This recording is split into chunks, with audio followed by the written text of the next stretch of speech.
لله رب العالمين والصلاة والسلام على أشرف الأنبياء والمرسلين وعلى آله وأصحابه أجمعين ومن تبعهم بإحسان إلى يوم الدين أما بعد.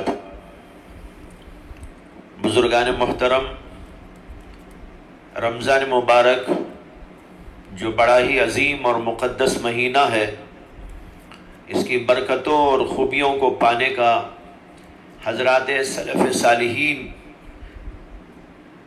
میں بڑا اہتمام تھا اور وہ بہت ہی توجہ کے ساتھ تمام نیکیوں میں آگے بڑھتے رہتے تھے. اس لیے ہمیں اس بات کے جاننے کی بھی ضرورت ہے کہ سلف صالحین رمضان کس طرح گزارتے تھے، تاکہ سلف صالحین کی زندگیوں سے ہم سبق لیں اور ہم بھی کچھ نہ کچھ ہاتھ پیر ماریں، تاکہ رمضان مبارک کی برکات اور ثمرات کا ایک حصہ ہم کو بھی مل جائے. لہذا آج کی صحبت میں ہمارے نبی محمد عربی صلی اللہ علیہ وسلم اور حضرات صحابہ کرام رضوان اللہ تعالی علیہم اجمعین کی زندگیوں سے رمضان مبارک کے احوال کچھ پیش کروں گا، اور کل انشاءاللہ دیگر اسلاف کی زندگیوں کے کچھ احوال اس سلسلے میں پیش کرنے کی کوشش کروں گا. سب سے پہلے ہم ہمارے نبی محمد عربی صلی اللہ علیہ وسلم کا حال دیکھتے ہیں، کیونکہ آپ کی زندگی تمام دنیا والوں کے لیے اسوہ بنا کر بھیجی گئی. آپ کی زندگی اسوہ ہے، آپ کا طریقہ اسوہ ہے، آپ کا ہر عمل اسوہ ہے. اس لیے ہم دیکھتے ہیں کہ آپ رمضان کیسے گزارتے تھے، آپ کا رمضان مبارک میں کیا انداز ہوتا تھا. حضرت عائشہ صدیقہ رضی اللہ تعالی عنہا فرماتی ہیں، کان رسول اللہ صلی اللہ علیہ وسلم اذا دخل رمضان شد میزرہ ثم لم یات فراشہ حتی ینسلخ. فرماتی ہیں کہ جب رمضان داخل ہو جاتا تو رسول اللہ صلی اللہ علیہ وسلم اپنی ازار کو کس کر باندھ لیتے. مطلب یہ ہے کہ عبادت کے لیے تیار ہو جاتے. پھر جب تک رمضان گزر نہ جاتا آپ بستر پر تشریف نہیں لاتے تھے. یہ تھا معمول اللہ کے نبی علیہ السلام کا رمضان میں، کہ عبادت کے لیے اپنے آپ کو پورے طور پر مستعد کر لیتے، تیار کر لیتے. حضرت عائشہ صدیقہ رضی اللہ تعالی عنہا ہی سے ایک اور روایت یوں مروی ہے کہ انہوں نے فرمایا، اذا دخل رمضان تغیر لونہ وکثرت صلاتہ وابتہل فی الدعاء واشفق منہ. کہتی ہیں کہ جب رمضان آتا تو رسول اللہ صلی اللہ علیہ وسلم کا رنگ بدل جاتا اور آپ کی نماز میں زیادتی ہو جاتی اور آپ دعا میں گڑ گڑانے لگتے اور رمضان کی حرص کیا کرتے تھے. اس سے معلوم ہوا کہ رمضان میں اللہ کے نبی علیہ السلام کثرت کے ساتھ نماز پڑھتے، دعائیں کرتے اور دعاؤں میں گڑ گڑاتے اور نیکیوں کی حرص کرتے تھے. یہاں ظاہر ہے کہ نماز سے مراد نفل نماز ہی ہے، کیونکہ فرائض اور واجبات تو مقرر ہیں، ان میں نہ کمی ہو سکتی ہے نہ زیادتی ہو سکتی ہے. معلوم ہوا کہ آپ نفل نماز میں اضافہ کر دیتے تھے، اور جو اس میں فرمایا کہ رنگ بدل جاتا تھا، علماء نے اس کے دو مطلب بیان کیے ہیں. ایک مطلب تو یہ کہ کثرت عبادات کی وجہ سے اور پے در پے روزوں کی وجہ سے آپ کا رنگ متغیر ہو جاتا، جیسے کہ عام طور پر مجاہدہ اور ریاضت کرنے سے ہوتا ہے. دوسرا مطلب یہ ہے کہ عام دنوں کی حالت سے رمضان میں آپ کی حالت دوسری ہوتی تھی. عام دنوں میں اتنی کثرت سے نمازیں اور اتنی کثرت سے دعائیں نہ ہوتی، لیکن رمضان آ جاتا تو اس کا انداز بدل جاتا تھا. ہمارے محاورے میں بھی بولتے ہیں کہ فلاں کا رنگ بدل گیا، یعنی حالت بدل گئی. اور اس میں جو فرمایا کہ رمضان کی حرص کرتے تھے، علماء نے اس کا مطلب بیان کیا ہے کہ رمضان میں نیکیوں کی حرص کرتے تھے. یہ تھا اللہ کے نبی علیہ السلام کا رمضان، جہاں عبادت میں، ذکر اذکار میں، وہیں پر اللہ کے نبی علیہ السلام صدقات اور خیرات کے اندر بھی بہت آگے ہوتے تھے۔ اسی طرح قرآن کریم کی تلاوت میں بھی حضرت ابن عباس رضی اللہ تعالی عنہ سے مروی ہے، وہ فرماتے ہیں کہ نبی اکرم صلی اللہ علیہ وسلم تمام اوقات سے زیادہ رمضان میں سخاوت کرتے تھے۔ جب جبریل امین علیہ السلام آپ سے ملتے تھے، اور جبریل رمضان کی ہر رات آپ سے ملتے تھے یہاں تک کہ رمضان گزر جاتا، اللہ کے نبی علیہ السلام انہیں قرآن کریم سنایا کرتے تھے۔ جب جبریل امین علیہ السلام آپ سے ملتے تھے تو آپ تیز ہوا سے بھی زیادہ نیکی میں سخی ہو جاتے تھے۔ کالریح المرسلہ لفظ آیا ہے، یعنی اس قدر زیادہ سخاوت کرتے تھے جیسے کہ تیز تیز ہوائیں چل رہی ہوں۔ اس حدیث پاک سے معلوم ہوا کہ آپ رمضان میں سخاوت اور خیرات بہت زیادہ کرتے تھے، اور دوسرے کہ آپ رمضان مبارک میں قرآن کریم پڑھتے اور حضرت جبریل کو قرآن کریم سنانے کا اہتمام کرتے تھے۔ اور یہ بھی آپ کا معمول تھا کہ آپ اعتکاف کرتے تھے، چنانچہ اس سلسلے میں متعدد روایات کتب حدیث کے اندر موجود ہیں۔ رمضان کا پورا مہینہ تو تھا ہی ایسا، جب رمضان کا آخری عشرہ آتا تھا تو آپ کا حال کیا ہوتا تھا، اس بارے میں بخاری اور مسلم کے اندر حضرت عائشہ سے روایت ہے، وہ فرماتی ہیں ان النبی صلی اللہ علیہ وسلم كان يعتکف العشر الاواخر من رمضان حتى توفاه اللہ۔ اللہ کے نبی علیہ السلام رمضان کے آخری دنوں میں اعتکاف کرتے تھے یہاں تک کہ اللہ نے آپ کو وفات دے دی، یعنی تمام زندگی آپ کا وفات تک یہی معمول تھا۔ حضرت ابو ہریرہ رضی اللہ تعالی عنہ فرماتے ہیں کان رسول اللہ صلی اللہ علیہ وسلم یعتکف فی کل رمضان 10 ایام فلما کان العام الذي قبض فيه اعتکف 20 یوما۔ اللہ کے نبی علیہ السلام ہر رمضان میں 10 دن اعتکاف کرتے تھے، لیکن جب آپ کی وفات کا سال ہوا تو اس سال اللہ کے نبی علیہ السلام نے 20 دنوں کا اعتکاف کیا۔ اور آخری عشرے میں آپ کا ایک معمول یہ بھی تھا کہ گھر کے تمام افراد کو بھی عبادت کے لیے جگہ دیتے تھے اور کسی کو نہ چھوڑتے تھے سوائے اس کے جو عمر میں چھوٹا ہوتا۔ حضرت زینب بنت ام سلمہ رضی اللہ تعالی عنہ فرماتی ہیں لم یکن النبی صلی اللہ علیہ وسلم اذا بقی من رمضان 10 ایام یدعو احدا من اہلہ یطیق القیام الا اقامہ۔ جب رمضان کے 10 دن باقی رہ جاتے تھے تو آپ علیہ السلام اپنے گھر والوں میں سے کسی ایسے شخص کو اٹھائے بغیر نہ چھوڑتے تھے جو اٹھنے کی طاقت رکھتا ہو۔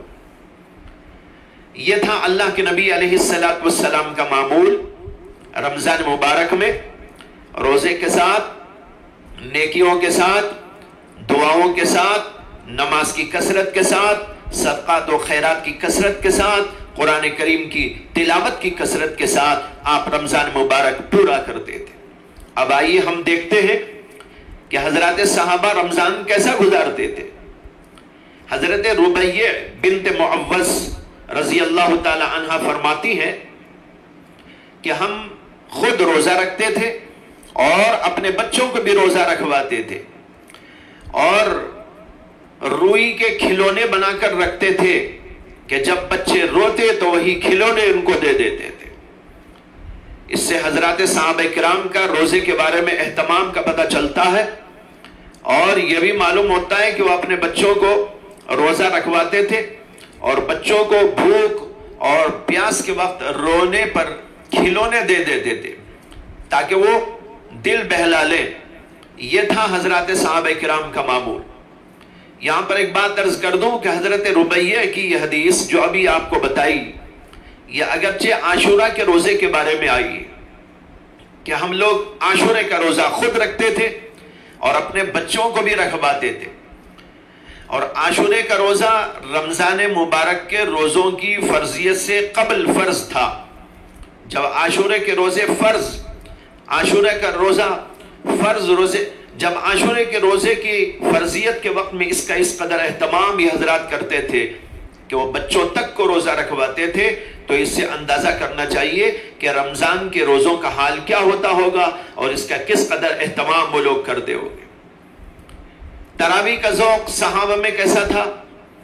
اس کا اندازہ اس روایت سے کیجئے کہ حضرت عائشہ صدیقہ رضی اللہ تعالی عنہ فرماتی ہیں کہ ایک مرتبہ رسول اکرم صلی اللہ علیہ وسلم رات کے درمیانی حصے میں گھر سے باہر نکلے اور مسجد میں تراویح کی نماز پڑھنی شروع کی، اور آپ کے ساتھ چند لوگوں نے نماز پڑھی. صبح لوگوں میں اس کا چرچا ہوا، تذکرہ ہوا، اور دوسری رات اس سے زیادہ لوگ جمع ہو گئے.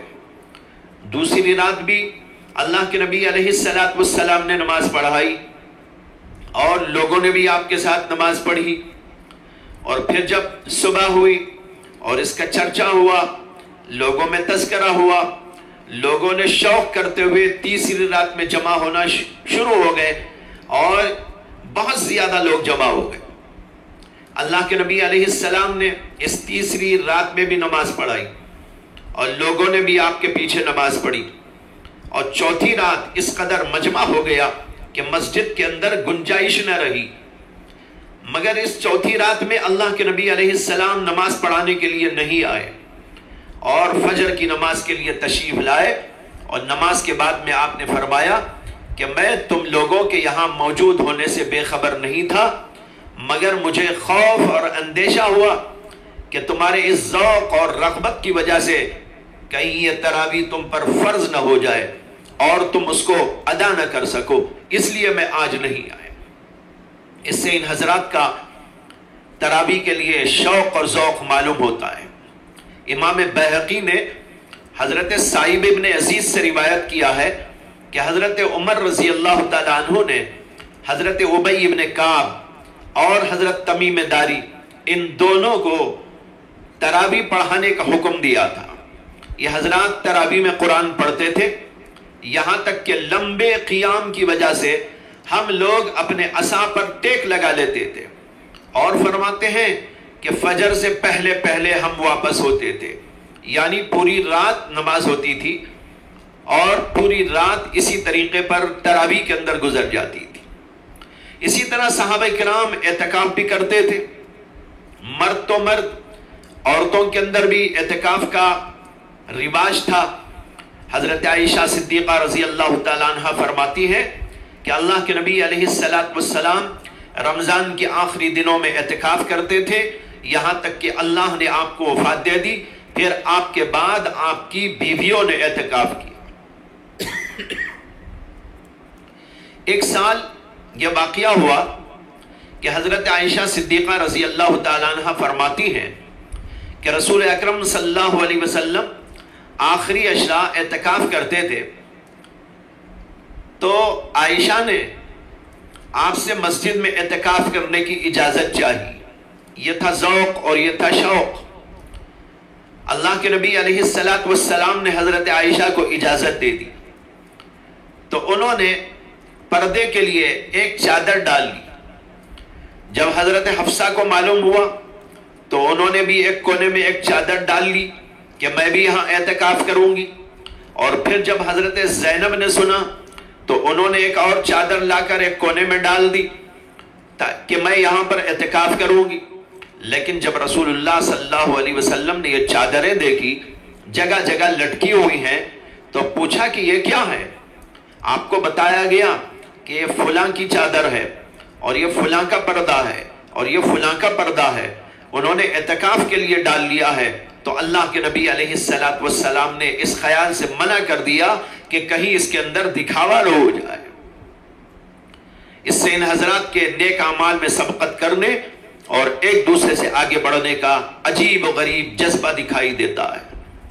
امام مالک نے حضرت عبداللہ ابن ابی بکر سے روایت کیا ہے کہ ہم لوگ تراویح سے جب لوٹتے تھے تو خادم سحری کا کھانا رکھنے میں جلدی کرتے تھے کہ کہیں فجر طلوع نہ ہو جائے. کیا مطلب ہوا؟ مطلب یہ ہوا کہ پوری رات تراویح میں گزرتی تھی، یہاں تک کہ بالکل سحری کے قریب وقت میں لوگوں کو چھٹی ہوتی تھی اور وہ آتے اور سحری کا وقت بالکل تیار ہوتا تھا۔